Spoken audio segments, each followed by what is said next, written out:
అందరికీ నమస్కారం అండి. ఇవాల్టి కథ మనసు బంధం. రచించిన వారు అలపర్తి రామకృష్ణ గారు. విజయవాడ వెళ్లే హడావిడిలో ఉన్నాడు సాకేత్. బ్యాగ్లో బట్టలు సర్దుకొని మేడ మీద నుంచి కింద హాల్లోకి వచ్చాడు.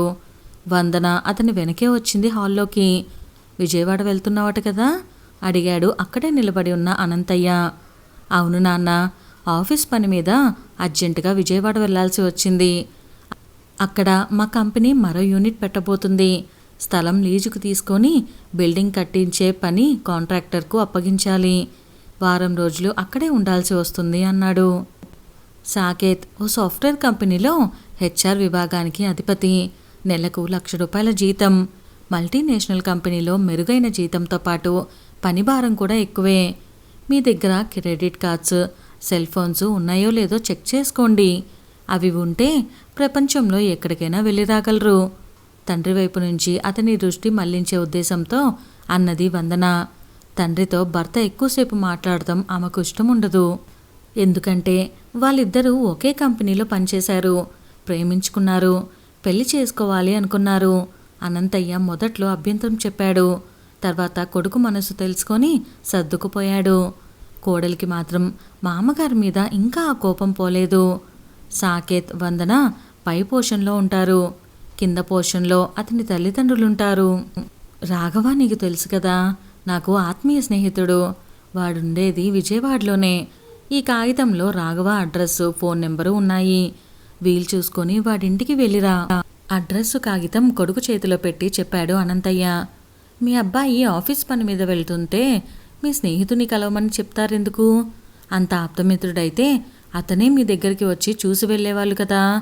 లేకపోతే మీరే విజయవాడ వెళ్ళి అతన్ని చూడొచ్చు కదా అంది వందన. నా ఆరోగ్యం అంతంత మాత్రమే, ఎక్కడికి కదలలేను. వాడిని చూడాలన్నా వీలు పడటం లేదు. అప్పుడప్పుడు ఫోన్లో మాట్లాడుతూ ఉంటాడు. అబ్బాయి వెళ్ళి వాడిని కలిసొస్తే నా మిత్రుడు సంతోషపడతాడు. రాఘవ నేను 20 ఏళ్ళు రైల్వేలో కలిసి పనిచేశాము అన్నాడు అనంతయ్య. కారులో అన్నీ సర్దుకొని బయలుదేరటానికి సిద్ధమయ్యాడు సాకేత్. జాగ్రత్తగా వెళ్ళు, ఓవర్టేక్ చెయ్యకు, తొందరగా తిరిగొచ్చేయి, కొడుకు భుజం నిమురుతూ చెప్పాడు అనంతయ్య. వేరే ఊరికి తను వెళ్ళటం తండ్రికి ఇష్టముండదు. తను ఇంట్లో ఉంటేనే ఆయనకు నిశ్చింత. వయసు 70 దాటితే చిన్నపిల్లల కిందే లెక్క. చీకటి పడితే కూడా భయం. చిన్నప్పుడు తను అలాగే భయపడిపోయేవాడు. అమ్మ కొంగు పట్టుకొని తిరిగేవాడు. తల్లిదండ్రుల మధ్య దూరి పడుకుంటేనే నిద్ర పట్టేది. నవ్వుకుంటూ కార్ స్టార్ట్ చేశాడు సాకేత్. విజయవాడలో వారం రోజులుంటే అన్ని పనులు పూర్తయిపోతాయి అనుకున్నాడు. కానీ పనులన్నీ ఒక్కరికి వచ్చేసరికి 10 రోజులు పట్టింది. గుంటూరు వెళ్లే జాతీయ రహదారికి దగ్గరలో ఓ స్థలం దొరికింది. కంపెనీ పేరు మీద 33 ఏళ్లకి లీజు రాయించుకున్నాడు. బిల్డింగ్ కట్టే పని 6 నెలల్లో పూర్తి చేయాలని కాంట్రాక్టర్తో ఒప్పందం కుదుర్చుకున్నాడు. క్రెడిట్ కార్డులన్నీ ఉన్నాయో లేదో అని పర్సు చెక్ చేసుకుంటుంటే తండ్రి ఇచ్చిన కాగితం కనిపించింది. ఆయన స్నేహితుడిని కలిసి వెళ్దాం అనుకున్నాడు. సాకేత్ కారులో రాఘవ ఇంటికి బయలుదేరాడు. టైమ్స్ హాస్పిటల్ పక్కన సందులో ముందుకు వెళ్తే తులసీనగర్ 200 గజాల స్థలంలో చిన్న డాబా కట్టుకొని ఉంటున్నాడు రాఘవ. ఇంటి ముందు కారు ఆపాడు. చుట్టూ పిల్లలు మూగిపోయారు. అక్కడ యుద్ధ వాతావరణం కనిపించింది. అత్తాకోడళ్ళు పోట్లాడుకుంటున్నారు. అత్తగారు పక్కింటి నుంచి గిన్నెలో మామిడికాయ పచ్చడి తీసుకురావటం కోడలికి నచ్చలేదు. పరువు తక్కువ పనులేవి చెయ్యకు, మీ అబ్బాయికి తెలిస్తే బాధపడతాడు అంది కోడలు. ఇందులో పరువు పోయేదేముంది? వాళ్లకు మామిడికాయ పచ్చడి చేయటానికి సాయం చేశాను.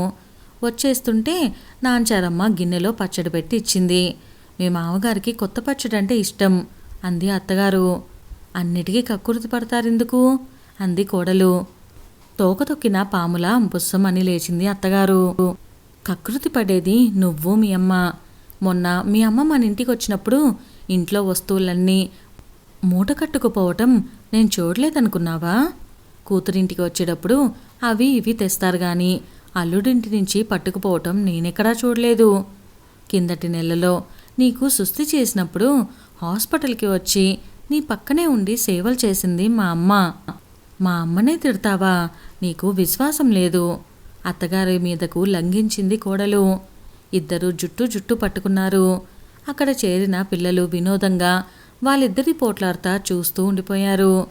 రాఘవ గారిల్లు ఇదేనా అడిగాడు సాకేత్ వరండాలో నిలబడి. వాళ్ళిద్దరూ పోట్లాట ఆగిపోయింది. అవును, ఇదే, నేను ఆయన కోడల్ని, ఆవిడ మా అత్తగారు. మా మామగారు ఇంట్లో లేరు. ఉద్యోగం ఊడిపోయి 15 ఏళ్ళైనా రోజు రైల్వే స్టేషన్కి వెళ్ళటం, సాయంత్రం దాకా రైలు పట్టాలు చూస్తూ కాలక్షేపం చేయటం, చీకటి పడ్డాక ఇంటికి చేరుకోవటం, అది ఆయన డ్యూటీ. ఆయనతో మాట్లాడాలంటే సాయంత్రం రండి చెప్పింది రాఘవ కోడలు. అక్కడి నుంచి తిరిగి హోటల్కి వచ్చేశాడు సాకేత్. రాఘవను కలవకుండా హైదరాబాద్ తిరిగొచ్చేస్తే తన తండ్రి బాధపడతాడు. ఆయన తనను ఎప్పుడూ ఏదీ అడగలేదు. మొదటిసారి నోరు తెరిచి అడిగాడు. తన ప్రయాణం ఆలస్యమైనా పర్వాలేదు అనుకుంటూ సాయంత్రం మళ్ళీ కారులో తులసీనగర్ వెళ్ళాడు. ఇంటి ముందు కనిపించిన దృశ్యం చూసి ఆశ్చర్యపోయాడు. అత్తగారు కోడలి జుట్టు చిక్కుతీసి జడలుతుంది. ఇద్దరూ నవ్వుకుంటూ మాట్లాడుకుంటున్నారు. ఆ క్షణాల్లో తన తల్లి వందన ఇద్దరూ గుర్తుకొచ్చారు సాకేత్కి. వాళ్ళిద్దరూ ఎప్పుడూ పోట్లాడుకోలేదు, మాట మాట అనుకోలేదు. కానీ వాళ్ళిద్దరి మధ్య పెద్ద అగాధం ఉంది. ఆప్యాయంగా మాట్లాడుకోరు, ముక్తసరిగా సంభాషణ నడుస్తూ ఉంటుంది. అప్పుడప్పుడు అమ్మ వండిన వంటలన్నీ మెచ్చుకుంటుంది. షాపింగ్ మాల్లో కోడలు కన్నవన్నీ తీసుకొని వాడుతుంది అమ్మ. వాళ్ళిద్దరి మధ్య అదొక రకమైన రిలేషన్షిప్. ఇంట్లో నుంచి బయటికి వచ్చాడు రాఘవ. నువ్వొచ్చావని మీ నాన్న నాకు ఫోన్ చేశాడు. నువ్వు విజయవాడ వచ్చి 10 రోజులైంది. ఇప్పటికి తీరిందా నీకు మా ఇంటికి రావటానికి? మీ నాన్న నేను అన్నదమ్ముల్లా ఉండేవాళ్ళం. ఎలా ఉన్నాడు అనంతం? ఆరోగ్యం బాగుంటుందా? సాకేత్తో ఎప్పటినుంచో పరిచయం ఉన్నవాడిలాగా మాట్లాడాడు రాఘవ. వేడివేడి పకోడీలు ప్లేట్లో తెచ్చి సాకేత్ ముందుంచింది రాఘవ కోడలు. నువ్వు పకోడీలు తింటూ ఉండు, 2 నిమిషాల్లో వచ్చేస్తాను అని బయటికి వెళ్ళాడు రాఘవ. మటన్ కూరగాయలున్న సంచితో తిరిగొచ్చాడు. ఈ రాత్రి నీ భోజనం మా ఇంట్లోనే అన్నాడు రాఘవ. వద్దండి, హైదరాబాద్ తిరిగి వెళ్ళిపోవాలి. రేపు ఉదయం ఆఫీస్లో ఉండాలి. అలాగేలే, భోజనం చేసి వెళ్ళొచ్చు. మీ నాన్నకి పోర్క్ అంటే ఇష్టం. ప్రతి ఆదివారం ఇద్దరం సైకిళ్ళు వేసుకొని ఎగ్జిబిషన్ గ్రౌండ్స్ ఎదురుగా ఉన్న పోర్క్ స్టాల్కి వెళ్ళి పోర్క్ కొనుక్కొచ్చేవాళ్ళం. మా అమ్మ సీమపంది మాంసం బాగా వండేది. మీ నాన్నను కూడా కొడుకులా చూసుకునేది. ఆమె చనిపోయే క్షణాల్లో నేను ఇంట్లో లేను. బంధువుల అబ్బాయి పెళ్ళికి తెనాలి వెళ్ళాను. మీ నాన్న ఒళ్ళో తలపెట్టుకొని ప్రశాంతంగా కన్నుమూసింది మా అమ్మ. పాత విషయాలు చెప్పుకుపోయాడు. మా ఇంటి పక్కన స్థలం ఎవరిదో తెలుసా అడిగాడు రాఘవ. తల అడ్డంగా ఊపాడు సాకేత్. మీ నాన్నదే. ఇద్దరం పక్కపక్కనే ఉండాలని చెరో 200 గజాలు స్థలం కొనుక్కున్నాము. నువ్వు బీటెక్ చదివే రోజుల్లో డబ్బులు అవసరమయ్యి ఆ స్థలం అమ్ముకున్నాడు. నీకు హైదరాబాద్లో ఉద్యోగం వచ్చాక నీ దగ్గరికి వచ్చేశాడు. వాడి మనసంతా ఇక్కడే ఉంటుంది. కొడుకుని వదిలేసి మా దగ్గర ఉండలేడుగా మరి. చాలాసేపు మాట్లాడాడు రాఘవ. రైల్వే ఉద్యోగంలో ఉన్నప్పటి సంగతులు, స్నేహితులిద్దరి పెళ్ళిళ్ళ కబుర్లు, తమ పిల్లల పెంపకానికి పడిన కష్టాలు అన్నీ వివరంగా చెప్పుకుపోతూనే ఉన్నాడు. మాటలతో ఆ అబ్బాయిని విసిగిస్తున్నారు. వంట అయింది కానీ భోజనానికి లేవండి అంది రాఘవ భార్య. భోజనాలయ్యాక ఆరు బయట కుర్చీలు వేసుకొని కూర్చున్నారు. నిద్ర ముంచుకొచ్చేస్తుంది సాకేత్కి.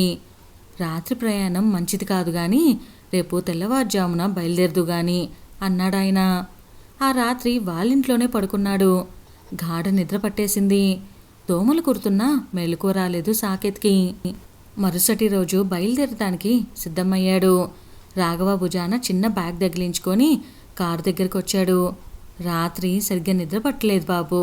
మీ నాన్నే గుర్తొచ్చాడు. వాడిని చూడాలనుంది. నీతో పాటు వచ్చేస్తాను. 4-5 రోజులు మీతో పాటు ఉండి తిరిగి విజయవాడ వచ్చేస్తాను. నీకేం అభ్యంతరం లేదు కదా? మీరు వస్తే మా నాన్నగారు ఎంతో సంతోషిస్తారు అన్నాడు సాకేత్.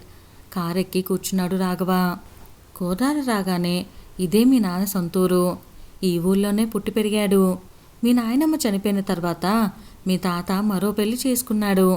సవితి తల్లి బాధలు భరించలేక ఎవరికీ చెప్పకుండా పారిపోయి విజయవాడ చేరుకున్నాడు.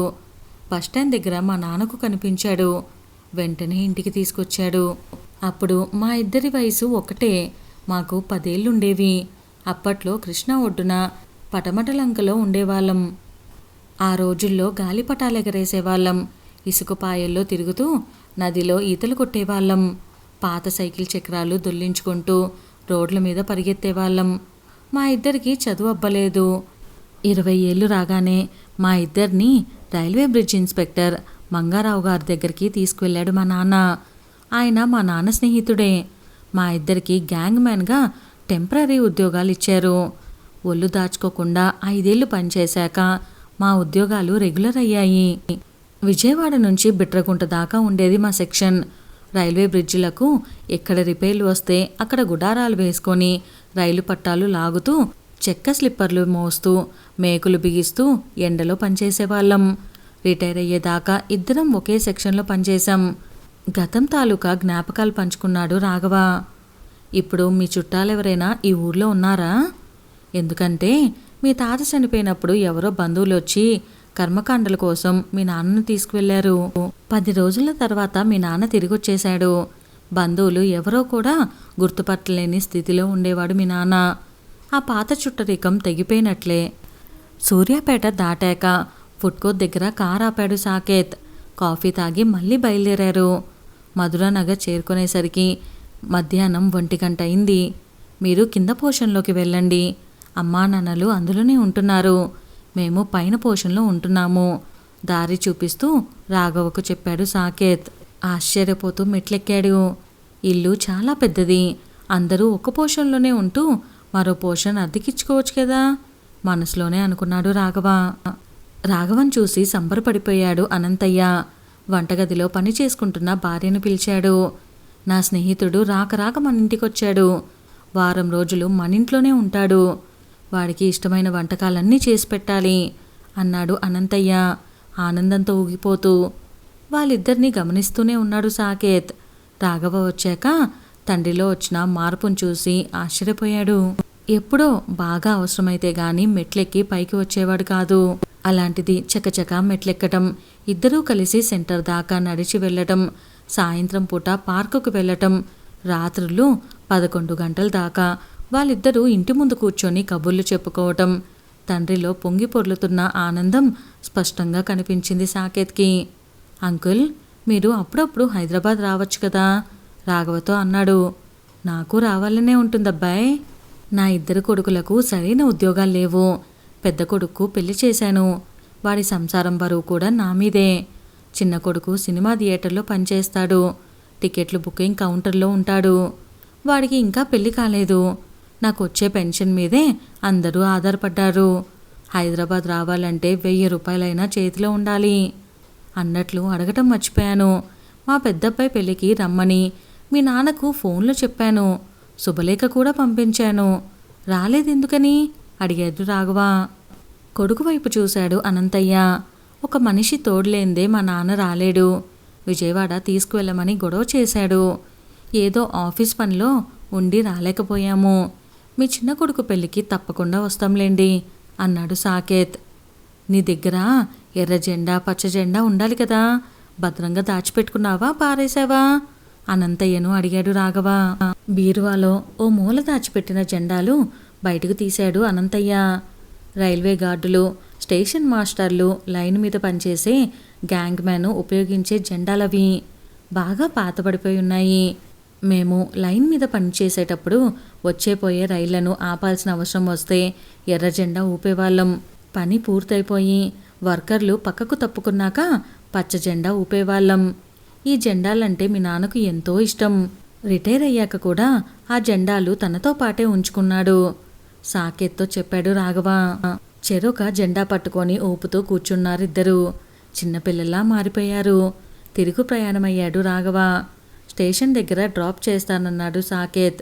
కారెక్కబోతూ తల పైకెత్తి మేడవైపు చూశాడు. ఎర్ర జెండా ఊపుతూ అనంతయ్య కనిపించాడు. అదేమిటి, మీ నాన్న ఎర్ర జెండా ఊపుతున్నాడు? నేను బయలుదేరుతున్నాను కదా, పచ్చ జెండా కదా ఊపాల్సింది అన్నాడు రాఘవ. నువ్వు వెళ్ళొద్దు, ఇక్కడే ఉండిపోమని చెప్పేందుకు మా నాన్న ఎర్ర జెండా ఊపాడు నవ్వుతూ సమాధానమిచ్చాడు సాకేత్. కారులో రైల్వే స్టేషన్కు చేరుకున్నారిద్దరూ. విజయవాడ వెళ్ళే రైలు రావటానికి మరో అరగంట సమయం ఉంది. బెంచ్ మీద సాకేత్ను తన పక్కన కూర్చోపెట్టుకొని చెప్పుకుపోయాడు రాఘవ. బాబు, మా ఇల్లు చూసావు కదా, రేళ్ళు గెడ్డి కప్పిన ఇల్లు, సౌకర్యాలు లేవు. నా పెద్ద కొడుకు కోడలు మాతో పాటే ఉంటున్నారు. ఇల్లు ఇరుకైనా రెండో కొడుక్కి పెళ్లి చేసినా కానీ వాడు ఆ ఇంట్లోనే ఉండాలి, తప్పదు. మరో ఇంట్లో ఉండాలని వాళ్ళు కోరుకున్నా సాధ్యం కాదు. ఆర్థిక స్తోమత లేదు. కలిసి ఉండాల్సిందే, కలిసే ఉంటాం, పోట్లాడుకుంటాం, మళ్ళీ మరుక్షణంలోనే కలిసిపోతాం. ఒకరిని విడిచి మరొకరు ఉండలేము. మమతానురాగాలతో పెనవేసుకొని ఉండటం వల్ల సమస్యలు వచ్చినా సర్దుకుపోతున్నాము, తృప్తిగానే బతుకుతున్నాము. మీది పెద్ద భవంతి, అన్ని సౌకర్యాలు ఉన్నాయి. ఏది కావాలన్నా తెచ్చి ఇంట్లో పడేస్తావు. మీ ఆవిడ అత్తగారితో మాట్లాడదు. అత్త కోడళ్ళు ఇద్దరూ కలివిడిగా ఉండరు. ఒక గూటిలో ఉన్నంత మాత్రాన సరిపోదు. వృద్ధులైన తల్లిదండ్రుల హృదయాలలో గూడు కట్టుకొని ఉండాలి. ప్లాట్ఫామ్ మీదకు రైలు వస్తున్న శబ్దం. విజయవాడ వైపు వెళ్లే రైలు. ఇక చెప్పటం ఆపేశాడు రాఘవ. సాకేత్ భుజం నిమిరి రైలెక్కాడు. ఇదండి వాళ్ళ కథ. కథ నచ్చితే మీరు వీడియో లైక్ చేయడం అస్సలు మర్చిపోకండి. అలానే మరిన్ని కథలు మన ఛానల్లో ఆల్రెడీ ఉన్నాయి, ఒకసారి చూసేయండి. Stay tune. Bye bye. Thank you.